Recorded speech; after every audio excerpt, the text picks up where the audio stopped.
Welcome into the DNVR Avalanche Podcast. It's an off-day show with Eric, AJ, and Rudo coming to you live. We're gonna do it. It might be a little bit early. This might be a way too early look at I don't know how much into specifics we'll get. We'll probably get into some specifics on goalies, but I'm not sure how specific we'll get. This show is more of a look at the Colorado Avalanche and having a realistic conversation about what this team needs. Yeah. How many pieces? What types of pieces? Good ones. Wow, okay, we're off to a great start. Really making the numbers Tell you work. what, hire me. Hire me. That's why he's the best guy in the league. That's right. There. If only someone had thought of getting good pieces. This is why before now. CMAC listens to the pod for ideas. Because they're good ones. But it's a serious, look, we've all had the conversation about the 2C for months now. We've been having the conversation about goaltender for a while now. Mm-hmm. Is that it? Are those two pieces enough? If the Avs go do those two things, are you comfortable? Obviously, who knows what happens with health? You have to assume some things there. But do the Avs need a third piece? Do they need a fourth piece? Are there other things they should be targeting at a trade deadline or, by other means? All right, they don't need a whole new team. 23 pieces. What are they, the Sharks? Even the Sharks have hurdle. They're at 22. Yeah, 22 pieces. Depending on how you feel about Mackenzie Blackwood, 21 and a half pieces. I think my number is 3. Okay. I feel good about 3 pieces. All right. Because right now, even if Nichushkin were available and Lehkonen were healthy, and Byram was in your lineup, I'm good with the defense. I've said this a lot recently, but I will reiterate, I am good with this defense. Sam Malinsky went a long way. Sam. Caleb Jones and Sam Malinsky as your 7-8 fill-in guys, injury, whatever. Huntsy, We talked about the versatility of their skill sets. Yep. Jack Johnson is a defensive defenseman. Caleb Jones is a jack of all trades. Sam Malinsky more of an offensive guy. Yep. You can kind of get Whatever target you want out of that. whatever flavor you're after on that defense. So I'm good on the defense. I'm leaving it alone. Okay. If there's an opportunity to improve it, I'm not going to say Of no. course. But I'm not in a hurry. I'm not looking to trade anybody off of it. That's a summer conversation for me. I'm not looking to add to it. I'm just kind of leaving it be. Unless Philadelphia really wants to give up Nick Seeler. Yeah. Rudo's already so sick of this. Philly's not trading anyone. No, They're in of the course. playoffs. They're good. Well, and if you were They're making serious it. about that, it's Sean Walker that you're talking about. Anyway, regardless, I'm not adding to that group. So for me, the rest of that roster between forwards and goaltenders, I've got 3 guys. I have a second line center, fourth line center, and a backup goaltender. Eric, same 3. You got a 4th? It's tough to argue those right there because AJ is the best in the business, right? So Good ones. good ones. But I agree with them. I don't want to argue. I agree. It's the same thing. That's a wish list. It's. I think maybe the 4th one would be it's gonna sound so stupid, health, because if health is not there, everything goes If out you the could pay window. for health, they would pay for it. I'm You know sure. what I'm saying? Or else everything Give goes up out a the first window. round pick right now for Right? good Yeah. health. Or else it's oh crap, you know what I mean? So it's like last year, the health wasn't there, and it's did I think they were gonna go through Seattle? Yes, but it's then when they didn't get through, you're it just wasn't their year. You know what I mean? And that's So let me ask you this: in the front office, how are you ranking these priorities? Because obviously, biggest hole is clearly 2C. It's just the most impactful to your lineup as opposed to a backup goalie or a 4th line player. But is the priority that simple, or is it hey, we think we can easily get a 4th line guy, or hey, we think there's a backup out there that should be easy for us to pick up? Do those then take priority over the 2C, or what does the order look like? Yeah, I think you have on their board, and they're having their meetings. Was it today or tomorrow, whatever? Pro meetings. So you have your option, right? 1, 2, 3. Yeah. And then there's healthy discussions, and just like we're doing right now, which is which one's more important. Is is a 2C more important than a fourth line center, which obviously would be a different kind of deal. We all know that because that's the price is so much different than availability. And also like, and it sounds stupid, and I'll use that term that you hear all the time. You need a dance partner too. You know what I mean? It's easy to say like, oh my God, he's not doing anything, but sometimes there's no dance part. There's no fit with you. There's no fit for you. There's no fit because of your cap situation or that team's cap situation. Then you need a third party, right? You need a broker, like you always say lately in this league. And there's been a lot of brokerage deals the last few years because of the salary cap, and where some teams they like to be brokers because they're not going to win the cup, and they're going to get some more assets, and that's the best way to do business. So it's not just like, oh my God, it's so easy. Trade this guy and go get this guy, and it's over. Like I always say that's an Xbox, right? It works in Xbox. It doesn't work in real life. But they're going to do it. And they have the great crew, and this is not sucking up to them. We all know that. Like those guys I think they've shown in the past that they've been willing to pull the trigger. Like the Cup season, they pull the trigger. Just think of Manson and Lehkonen. Those are big triggers. I mean, it's not a light trigger. You know what I mean? It's a big one. And last year just wasn't a fit, right? And everybody was dying for CMAC and company to do something, and everybody's disappointed after they didn't, really do anything besides Eller and things like that, right? The Lars Eller one will always. There are people that Lars Eller. The second I saw that, I knew it was a disaster. Yeah, and it's like Lars Eller got to Colorado and never got to play the role he was supposed to play in Colorado. If the Avs were targeting Lars Eller to be their 2C, it would be a disaster. Yeah, but he was supposed to be a bottom 6 guy for them. Yeah, he was supposed to be a 3-4 for them, and never really got a chance. Like you had a second line with at times.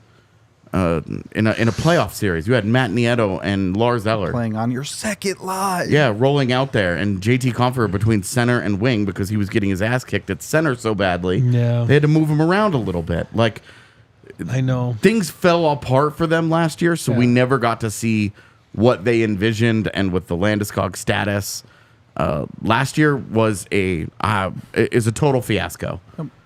Just of a season. Yeah. You can look at the deadline and say for a second, we hated the second round pick for Lars Eller the second that it happened. Mm-hmm. It was too much. It was a round too high. Mm-hmm. A third round pick would have been great. You would have loved to have kept that second. But I want to see what they do with the real deadline, because the deadline has been kind of their one thing over the years. Outside of prospect development in general, been great at that they have not had very many good deadlines. They had one really good one, and they won the cup. So, also, I don't think this is a coincidence. It's their most aggressive deadline. It's true. They've been very conservative at deadlines. Mm-hmm. Hey, Derek Brassard for a third, and stuff like that. If you want to go way back into it, Mikhail Bodker was like the last time they got really aggressive. They weren't a real competitive team back then. Exactly, but they went and got Mikhail Bodker and Sean Matthias, and both of those guys were really good as Avs. They were. It's true. It was the team around them that was the problem that year, not that those guys were added. This year, it's time for them to be aggressive, in part because they have distinct holes to fill. This isn't we just need to get better. This isn't, oh man, we're really missing 3 or 4 guys. We really just need a 2C, a fourth liner, you need a 2C. And a goalie. And I think we could have a fair argument about the importance of a Fredrik Olofsson replacement. Yeah. Because I don't have any issues with Fredrik Olofsson. I think he's been just fine this year. It's obvious that as a 4C, he can't be the main character. Guy. Yeah. He can't be the main character of a fourth line. He's not going to drive play on his own. I agree. He's had plenty of opportunity with some shitty line mates. Yeah. This is perfect because this is where I was going anyway. Particularly honing in on that. I'm calling it a fourth liner for a reason, not a 4C. Yeah. Can you get away with, I don't need a specific name, but a fourth line winger that can give you, 20, a Logan O'Connor-esque type season? Honestly, I don't even think that you need a guy that plays wing. I think specifically if you're looking for a fourth line ad, it is because you are trying to get better at center with Fredrik Olofsson. And primarily we need a guy that wins faceoffs. Okay. Like, and you don't want a small, speedy guy. You want some size. Yeah, sure. you want a heavier profile. And remember when they got Fredrik Olofsson, it was like he plays all 3 forward positions. Yeah. This isn't to take Fredrik Olofsson out of the lineup, even just to necessarily. move him off center potentially. Exactly. Okay. And right. if Kovalenko fits into your lineup, that probably puts and you trade for a 4C. You're not talking about Cogs as a healthy scratch or something like that. I think it's Olofsson that becomes your odd man out. Sure. But an odd man out that plays 60 games for you when you get into the postseason, like that's you valuable. know that's depth that you care about. Mm-hmm. Now, is Fredrik Olofsson going to be able to jump into your top 6? No, of course not. But you're not at that point. Like they got last year with the Matt Nieto, with the Lars Eller. They got to that point because things went so sideways and they were so much thinner as a roster than they are this year. That did I just hear a dog? Yeah, yes, definitely. That's why I was rolling my eyes. Yeah. That you would love Cogliano. You know, the only for me, the only way Andrew Cogliano is a healthy scratch in the postseason is if Gabe Landeskog has come back. There. Because you add Gabe Landeskog and Nikolai Kovalenko to your roster, and all of a sudden you start pushing the wings down, and you're too like, many guys who are just too good at that point. Shoot, am I scratching Cogliano or LOC? That answer is not LOC. I'm sorry, it is not. And that's why I was saying the fourth thing was health, right? You know, Yeah, because that totally. dictates. Of course. And that's the tough part because I knocked on wood. Touched The wood. tough, I touched wood. You know, like, not Miles wood, but piece of wood. What I'm saying is sometimes you make deals and you prepare yourself, and then all of a sudden stuff hits, and you're like, oh, you got to be kidding me. You know what I mean? Or you do things in preparation that you're thinking, you know, Gabe is a big thing. I mean, I don't care what people say. Like, it's a big thing. Like, now you're doing things thinking that Gabe will be there. You know what I mean? Like, come April, you know, cross your fingers, right? So you do things, and it's a puzzle, and that's why it's so hard to win, because everything has to fit, and everything has to fall in the right place. First of all, the opponents you play has to fall into place. Injuries, luck, so many things. I mean, like, a guy having a bad week can cost you a postseason series. I was just going to say, you got to be playing your best hockey as an individual and as a team going in there. And look at the Avs like 2 years ago. What, they lose 4 games? Are you kidding me? Last time we saw that was the Kings, right? What is it, like 2000 and whichever. I think it was. Did they lose like 3 games or something? It was like unheard of. Like it was like I think or 4. 5 games. I think or it was 4. It was like the also, Avs, right? Yeah, they also went 16. I mean, think about that. It's the toughest time of year to get wins, and they lost 4 freaking times in 24 games. Whatever they go 20 games. Yeah, 20 games, 16-4. Obviously, you got to win 16. Math games. on air, baby. Yeah, 16 plus 4 is 20. So in 20 games, they lost 4 games. Are you kidding me? Like, honestly, think about that. It's absolutely. You have a 16-4 stretch in the regular season against whatever that schedule is, and it's you're like, unreal. Pretty good stretch. Beating good teams, because they're in the playoffs. Yeah, right? of course. So I'm just Only saying. good teams. So a Casual lot of things 800 have to go the right way. A lot of things have to fall into place. A lot of dominoes, and sometimes it's, you know, like you go back to the Tatar this year, right? Was there a 2-part to it? It probably was, and the other part didn't come through. Right? Yeah. Remember we talked about that, like, you know. So, or maybe it's part of a bigger thing, you know, that they needed to be done now to create space for whatever can come up next week or 2 weeks. The other lesson that maybe you should learn from the Tatar situation, if the Avs are looking for a 4th-line player, they need to look at fit. That's right. They need someone who's going to make sense in their lineup, and the way they play will function with the Avs. AJ, you started to talk about it. The Avs bottom 6. A little bit undersized right now.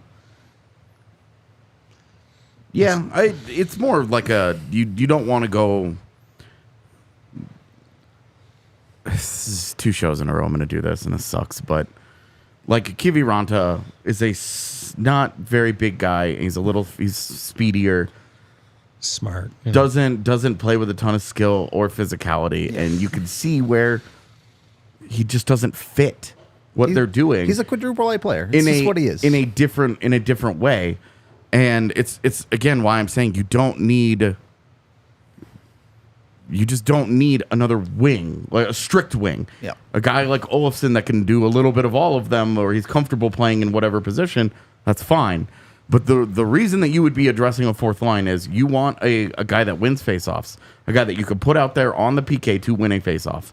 Ryan Johansson's been playing PK time strictly for faceoffs because Fredrik Olofsson is so bad at them. Yep. All the other aspects of the game, Fredrik Olofsson has proven himself serviceable. Yep. And which strongly suggests this guy should be your fourth line wing, not your fourth line center. That's why you're trying to address it. Kovalenko comes in, he moves that depth chart down, whatever. He gives you another. He's not big, but he plays big. Though. You put Ross Colton, Miles Wood, and Nikolai Kovalenko on a line together. They'll run into some stuff. You've got three guys that are absolutely going to play physical games. They are going to. That's a bruising line to go up against. That's not going to be fun for opposing teams. And if Kovalenko starts on your fourth line and OOC is up there, you have Cogliano and Kovalenko now as your wings on your fourth line, and it just remains that center spot at the fourth on your fourth line, specifically as an area where you can say we're not in trouble here, but we can get better. And usually that spot it's a fourth round pick, third round pick, fourth round pick, fifth round picks, depending on the team and the guy and whatever. It's somewhere in that range. It's a pretty cheap spot to go and upgrade, but it's very specific. I don't want to understate the importance of a bottom six, because most nights the reality of your bottom six is you're just asking them not to lose you the game. Sure. But you go look at that Avs Cup run. You need them to win you games sometimes. Uh-huh. Darren Helm won them a second-round series in the dying seconds. What a goal that was. That was Nico Sturm shoots a puck off Andrew Cogliano's knee. Yeah. In game four of the Cup final. Yep. That ties a game. Yep. Like you need those moments. Who has the shot on goal right before Cale Makar's game-winning goal in game 2 against Nashville? It's Nico Sturm. Like those guys, they're part of the plan. They're part of the success of the team. You can count all of their individual moments on one hand, but all of them ended up big. Yep. That Helm goal was sick, by the way. It's awesome, dude. I was on my patio and I almost fainted. I was like, oh my God, they're going to win the cup. You're right. That was for me. That was the moment. Yeah. It was the moment that was like, okay, I think this is their year. And I remember I was shocked. I was like, what was that? It's awesome. It's a shocking moment. I'll never remember as Helm as a Detroit Red Wing. I'll just always remember him as the guy that scored that goal. Same. It just all this to say, as I'm sure Eric knows very well, your depth forwards matter a lot. They do. I'll say it again, though. They're going to help you win. The big guys will make you win. Yeah, you know what I mean? Of course. And that's why we are biased and we see them every night. But that's why, it's a good pick to win the cup. And that's why people from around the league pick the Avs to win the cup, because they're built that way. And it's why they will continue to be among the favorites over the next 5 years. And they have weapons that have done it in the crunch. What's the problem with Toronto right now? What's the problem with Toronto right now? Everybody says that. Oh, yeah, they do it, but in the crunch, they don't really do it. And that's why they're out in the first round or whatever last year, second round. But it's true. To do it and to do it in the crunch, it's so different. The Avs arguably have 2 top 10 playoff players of all time right now. That's my point. It's and that unreal. doesn't count Cale Makar. Right. No, but it's wrong. I mean, we were so lucky back then with the sacking forwards, man. Now we have the same thing. It's awesome. To produce in the playoffs is a different animal. Yeah. There's no room. The pressure is twice as big. There's it's a freaking tough game. And those guys just freaking do it. Yeah. I'm talking about our guys, our top guys. So it's awesome.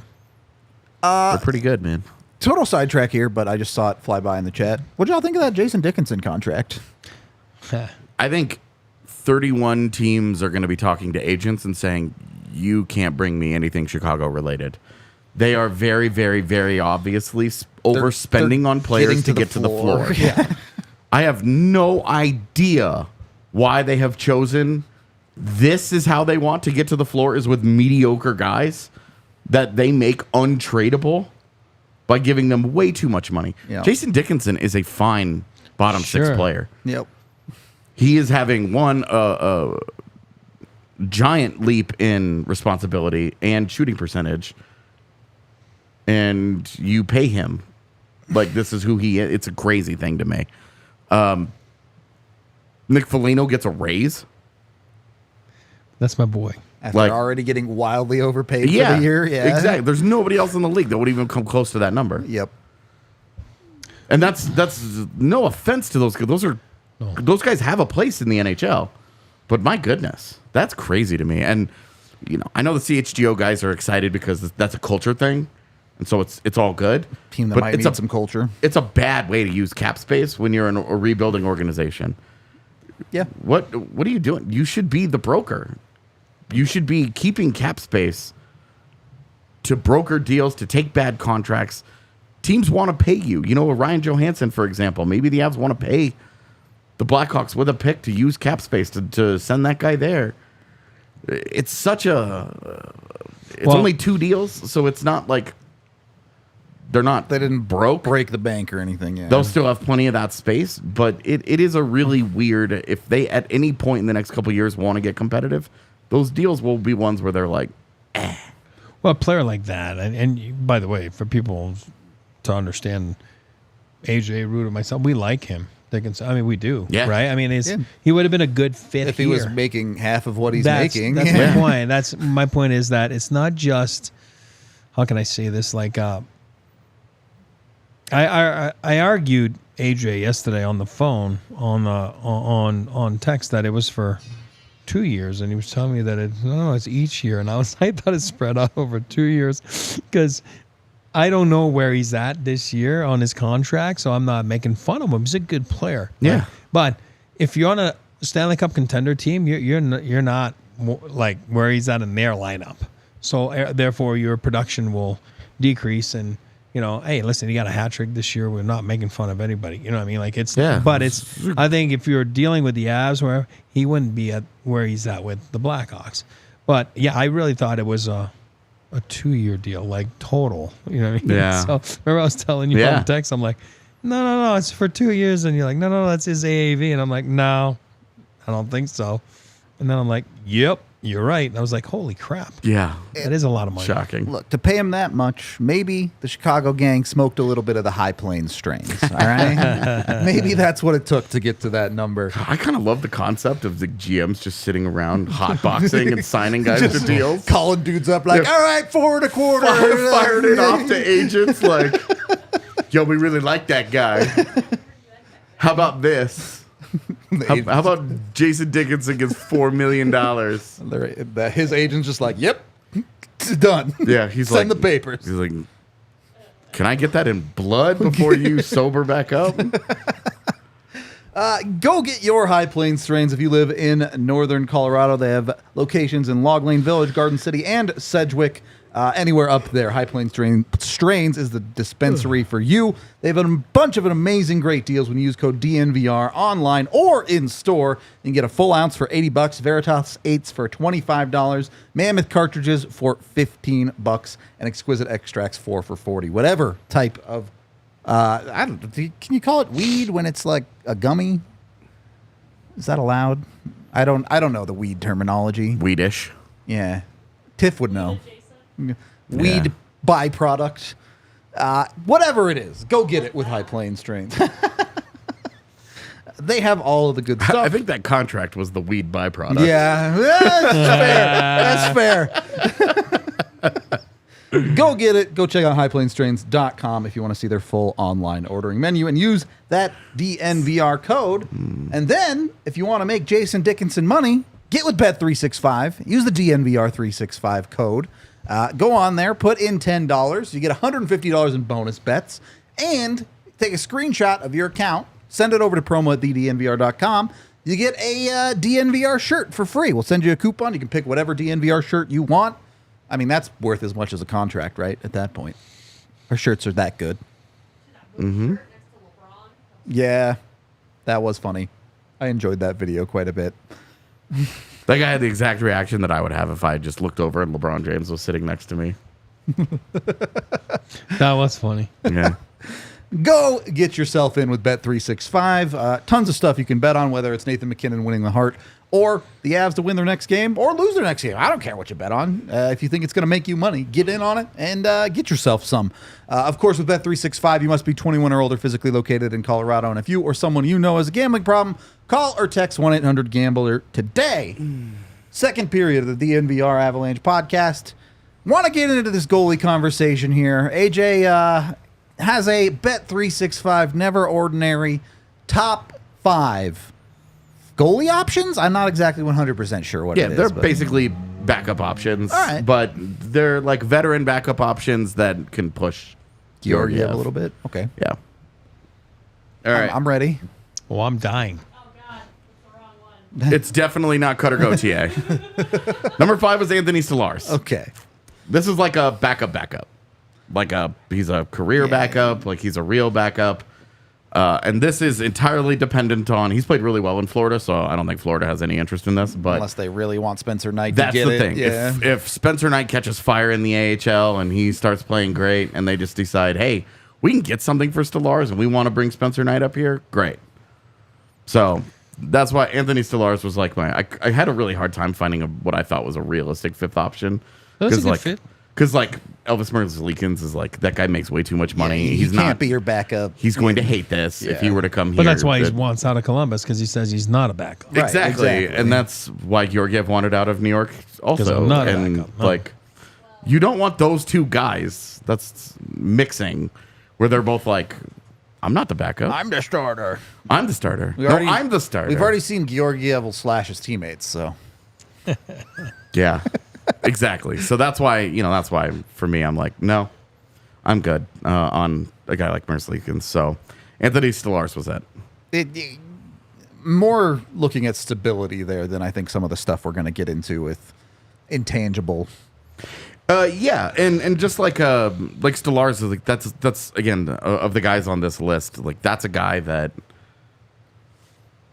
he's a backup. I'm pretty confident he's going to continue to be a backup. Yeah. And he's just a solid, he will give you good starts. He could have played last night, and you would have felt very confident that they probably get to 3 instead of 4. He'll give you a real hockey game. Yeah. Goalie dad over here was thumbing down. Was that Spencer Knight? Yeah. No, I'm saying I don't think they're going to bring him up now. I mean, I think they're just going to let him fight through and, with all the problems that he's had. And, all of a sudden you got to find your game and, go in the minors. But I think Stolarz is...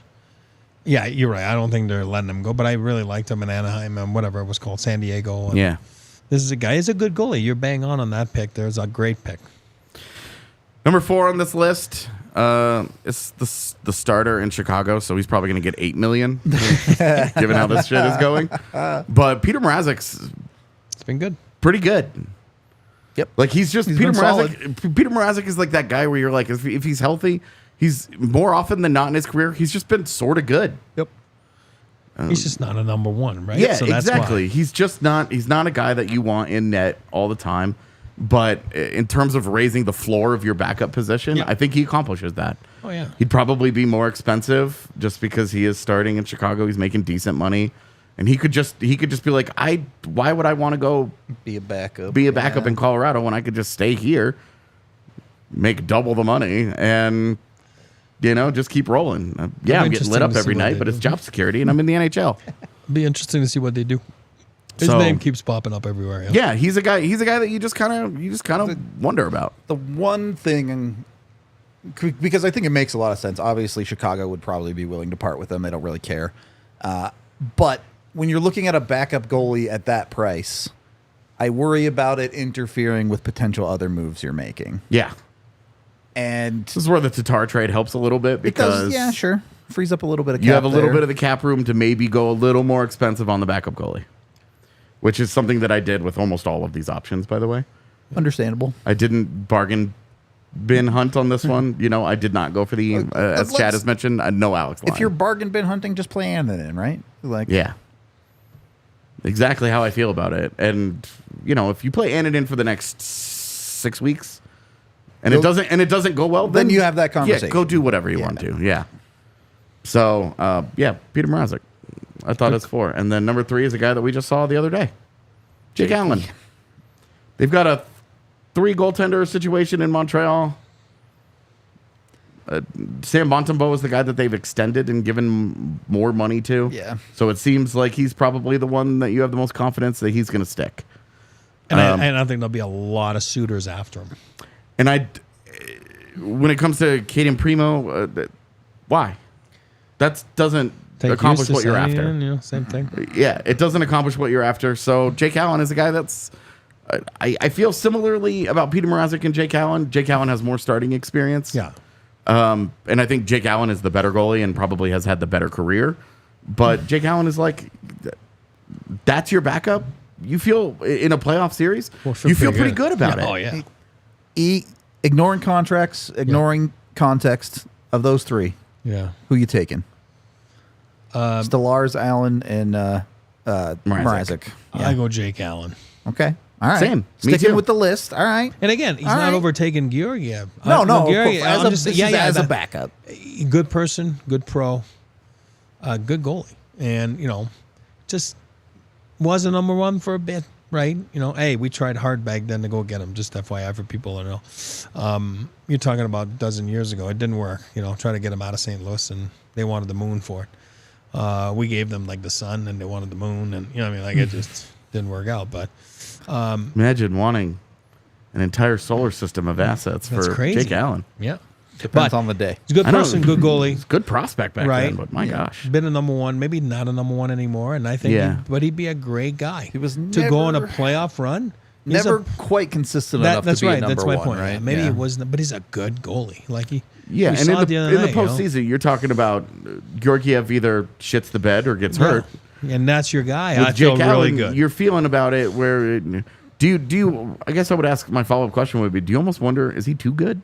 He might be too good. Where you're like, I know. If he's gonna Georgiev has scare another Georgiev. tough month, it's like, oh God, what have we done? Yeah.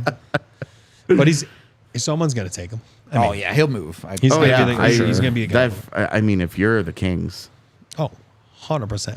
like Cam Talbot hasn't won a game in like what feels like 8 weeks to my fantasy team. They lost Copley, right, for the season. Yeah, like they got Big Save Dave as the guy now. Feels like I don't know, it feels like an obvious fit, but I like Jake Allen. I think he'd be good.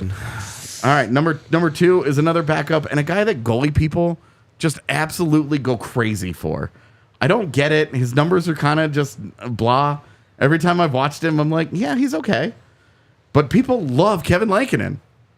Love him. And of the guys on this list, Kevin Lankinen is the one with the highest likelihood that would be back up next year too. Yeah. That could just stay on and re-sign Just be as in the that backup. role. Yeah. Yeah. Because I don't think any of these other guys would do that. But I think Kevin Lankinen would be the one where it's like, this could just be their backup for the next handful of seasons. Just permanently replace the role that Pavel Francouz has on and off had over the years. And again, goalie people love the guy. Well, He's higher on this list than I would have him. I would have him at 4. But they love the guy. So I'm just like, okay. All right. It's a guy that comes into a situation where he might get to play behind this Avs team and go, oh, so this is what it's like. Yeah. I like this. Yeah. I remember seeing him in Rockford, Chicago's farm team a few years back. And, I think I saw Rockford like 3 times in 10 days, and then you're like, you play it all again. I'm like, all right, this guy's pretty good. You know what I mean? All right, I don't mind him. You know what I mean? Like, this is a good goalie. And then I remember that spring, he ends up going to World Championships, which I'm not a big fan of World Championships. It is what it is, and it's the losers tournament. Yep. But played for Finland, and they won the whole thing, and he was the MVP or whatever he was. He was one of the best players in the tournament. Kind of made a name for himself right there. So this is a guy that's played in situations like that for his country, which is I'm not saying it's the Stanley Cup, and again I'm not a fan of the tournament. I'm not, but still, the stakes are a little bit higher, and he's been good, as a secondary guy, right, in Nashville, and so yeah, I like the pick there that you made there. I do. I think Allen, I feel better because of, I don't know why. I think he's a better goalie. Better Yeah. goalie, But Lankinen is certainly a good name that you put there. I like that. But Lankinen, and I go back to if you're spending assets to get a guy and you can re-sign that guy, it's just a more valuable deal for you. yeah. And you're talking about a backup goaltender, not a starter here. No, So he's a backup. yeah, and that's why I have him as high on the list. This is a guy that I think you could just keep. Oh, you can interchange those numbers. I mean, we all know that, but Yeah. those are good names. Look, if they go and trade for Jake Allen's number one on this list, and that's just how it is. Yeah, yay. No, so number one is the easy one. Obviously, it's Marc-Andre Fleury. Whoop, whoop. Great guy, great locker room guy. Maybe he could speak some of the veteran presence, Been there and done that 100 magic times. into Georgiev's heart and make him good again. And also, is still just a solid goaltender. Put him behind a good defensive Avalanche team, and he would be fine. Probably isn't going to cost a ton in assets. The demand for him is not going to be as high as it would be because Minnesota will let him decide where he wants to go play. Yep. That keeps the trade cost down. That's right. So, and I agree with you. I think this is more a conversation because they've been going down a little bit, right? What is it? 7 out of 8 or 7 out of 9 they've lost. Yeah, their new coach bump turned into a dead cat bounce pretty quickly. Yeah. So, Coach pretty Brown's over. Dead last 10 games. So now I think it's more a situation where they're going to ask him, hey, would you like, and again, I think he's been very vocal the last few years about, moving the kids and, again, this is a situation you wouldn't be moving the kids and everything, but, he's got 4 kids, I believe. He's got his wife and he's got everything. And I think that maybe it's hey, maybe it's your last shot at the can.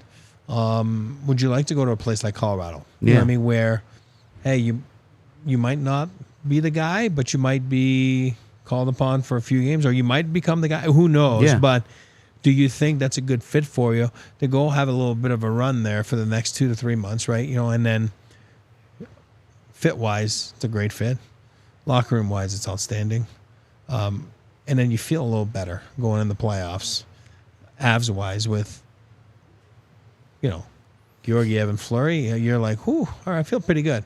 I love the character. I love the player. I love the asset. I thought they should have gone for it a few years back. I'm trying to remember which year it was, but Probably when he was leaving Vegas. yeah, I remember it was something like that. Anyway, Or Chicago immediately after. Yeah, I mean, that Yeah. lasted 2 months. Yeah. but anyway, I like that. I love the player. I think it'd be a fantastic fit here. I think Good fit. Trade cost wouldn't be It'd be very awesome. high. But I don't and- think it would be high because of the fact that the situation is what it is. It's a Hall of Famer, second in most wins in the history of the league, just passed Patty Well last week, right? And it's more like, where do you want to go? And we'll make it happen. Yeah. I mean, I think Billy Guerin's a good, good heart. You know what I mean? Like He just needs to accept that it's not happening this year, Yeah. and that his team is it's too hurt, it's too far behind. I don't care about the West. That's They my have 15 point. million in dead cap. It's just It's like, where do you want to go? What's the right thing to do for him? too thin of a roster for them to overcome the injury problems that they have, which is significant. And maybe So- he just wants to stay home too. I mean, I don't know. Maybe and if he just- says no thanks, I don't know. then Maybe. he says no thanks. I get it. I mean, this guy's well traveled and he's 3 cups and whatever it was. Whether he played in all 3, it doesn't matter. He was a big part of it. So maybe a little bit like Jonathan Quick last year in Vegas. Quick ends up not playing at all, but it was a big part for Hayden Hill and just to kind of have some Be that guy. Be that Yeah. guy. Goalies are different. They just need someone to be with them and understand their position because it is a complex position. All right. Yep, those are the I like 5 it. guys that I picked out. That's our Bet 365 Never Ordinary Top 5. Also, are goalies big drinkers, Eric? What do you mean? Drinkers like Like booze? alcohol? Yeah. I wouldn't qualify. Not necessarily? No. All right. Well, we're still sponsored by Breck Brew, even if the goalies don't drink a lot. Drop that ball. That's where you're going. Yeah, man. You know what? They love their Breck Brew. Yes. Nice. I love Breck There you Brew. go. I So, recuperated. Go get yours. You can get 8 different kinds on tap down here at the bar. But if you live anywhere in the U.S., you can get it at your local liquor store. Use the Breck Beer Locator online at breckbrew.com to find it near you. And once you've got your brews, go sit down on the couch. Go watch Trade Center or whatever you're watching to get all of your trade news on Fubo TV. Go to FuboTV.com/DNVR today or use the QR code on screen. You get 15% off your first month of Fubo Pro. Fubo comes with 140 different channels, including news, live sports, movies, TV shows, all the good stuff. Best part being it's the easiest way to watch your Colorado sports. So jump on it just to watch your Avs and Nuggets. It's a great way. Super awesome. Comes with 1,000 hours of DVR as well. So if you're not home for the game, you can always record it and catch it that way. You can also get a free trial if you want to try it out first, because there's no complications with it. So get to FuboTV.com/DNVR today and get signed up for Fubo Pro. I'm signed up. See, There you go. He was ready for that one. I was ready for He that was one. ready for that one. Third period of the DNVR Avalanche podcast.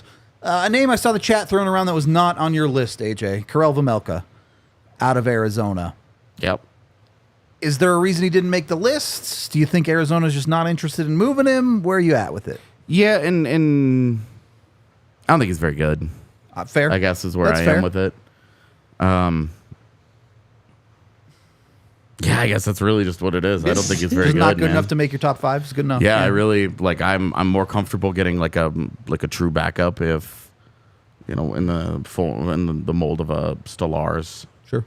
Lankinen, Guy who And knows if- that role. And if Yeah. I'm going with a higher end backup than the other guys on that list, we're all guys that I would prefer over Vehmelka. Vehmelka can steal games, though. You know what I mean? But I think it's been inconsistent, right? You know, Oh, yeah. he just has Yeah. good games, and where you want a little He more had a stability. Crazy stretch last year where it was like, It was nuts. whoa, what's happening here? And then it fell off. And then he fell off really hard Yeah. later on in the year where, okay. But there might be a team that goes after that. Absolutely, it's also a good name. There should be somebody that's Yeah. interested in it. Yeah, I mean, he got put in a really hard environment and behind those Arizona teams. And And Ingram's been running with the ball, so yeah, make them make decisions. I right? There you go. also, Yep. Ingram's been running with the ball in the same way that Vehmelka did yeah. It could fall off for sure. for stretches where it's just like, I'm not trusting of it. All I'm saying is if Arizona gets that 8 spot and the Avs are the 1 seed, they are licking their chops looking at Connor Ingram. Yeah. That's all I'm saying. And the rest of the roster. Yeah. Fair. Ingram might be the one thing where you're like, they might have hope. Not against the Avs in the playoffs, buddy. Yeah, I also think so. There's some pretty specific numbers about how even when Ingram played well in the playoffs, the Avs kind of dumped Yeah, him. it was a little. The other conversation, and I don't want to get too deep into this 2C thing. If you want more info on the 2C thing, AJ has written 2 pieces about it on the DNVR. 1, the potential options out there. 2, why the Avs should do it. But I want to kind of set some reality, set some realistic expectations. Obviously, everyone has talked a lot about Elias Lindholm and him being the number 1 option that you'd love to see everyone go out and get. But are you guys preparing more for a mid-range option that the Avs end up with? Is the reality that they probably get a 2.5 C more than a proper 2C? I'm fully preparing for a mid-level option. If it's not Adam Henrique or Sean Monahan, Jack Roslovic, like those are the guys. Like that's the caliber of guy that I am preparing myself for. Okay. It just fits their mold of a more conservative approach where they balance present and future, and the Byram thing / Gerard thing, whichever guy they would prefer to trade over the summer, whatever. Yeah. You're gonna have more suitors, more options, and all that. An example I like to use: Ross Colton wasn't available at the last year's trade deadline, but he was available in the summer because teams have to make different choices in the summer. That's right. They have different priorities, so they really shouldn't be looking to move Byram in season unless they get bowled over with an obvious offer. Yep. If LA calls up and they're like, "Hey, what about Byram for Phil Deneau?" You need to have the conversation. Of course. But short of something like Eriksson Ek, short of something like that happening, no. I'm preparing for a much more I have a mid-level. real hard time saying no to Phil Deneau. Holy cow. That's what I'm saying. Even Yanni Gord, and that's not necessarily Byram, but You're having if you're having a Seattle's talk. Yeah. if Seattle's willing to move Yanni Gord, you're like, move him to me, please. Yep. Well, I like the names. Not the names, but the mid names. I would do Lindholm because I, worked in Calgary for years, and they call him the Swedish Beast. You know what I mean? Like, I really like him. I think he'd be an unbelievable fit here. And if it means that you got to press the issue a little more asset wise, then I would do it. I think this is the year I would do it. Last year, maybe like as hope, you're like, oh, I would do it, but then you really peel the onion a little bit. You're like, maybe this is not our year. You know what I mean? Where this year, I do believe if there's a chance to do it, I would do it. Yeah. I like the asset. I like the player. I like the person. I like the fit that he would be here. Again, if the cost is 7 first-round picks, then, and then I don't like the deal. You know what I mean? But if it's something that you can deal with, that you can not deal with, but live with as an organization, then, yeah, and probably a big chance he walks, obviously. You know what I mean? And which is fine because you have a stand like a pring, he can walk all he wants. You know what I mean? Like, because we'll be happy and everybody will be happy and no one will just ever like question Nazem Kadri did. That's it. Nobody will ever question it. You know what I mean? So, yeah, so I'd like to see the aggressiveness a little bit, like kind of like what you wrote on your piece there. So I'd like to be aggressive. I think this is the year to be aggressive. First of all, they're not going to be stupid because that C-Mac and the crew are not stupid. They're very smart hockey people and well-grounded and know what they're doing and know what they need in that dressing room. But if there's a chance to get it, then I would say then go get it. You know what I mean? Because this is the year to do it. And obviously, I don't think there's a bigger name on the 2C position. I don't. And not that's really available. No, but there's another point I want to make too. If Eriksson Ek is actually out there, but he's not. You really move heaven and earth to make that 100%. happen. But he's not going to be available. You and I know that. So I mean, you. Garrett's not doing that. My especially thing, for a defenseman. My only thing is I want to make one point, and I never thought about it till I'm going to give you guys praises here, and I hate doing that. But one of you two geniuses said that last week.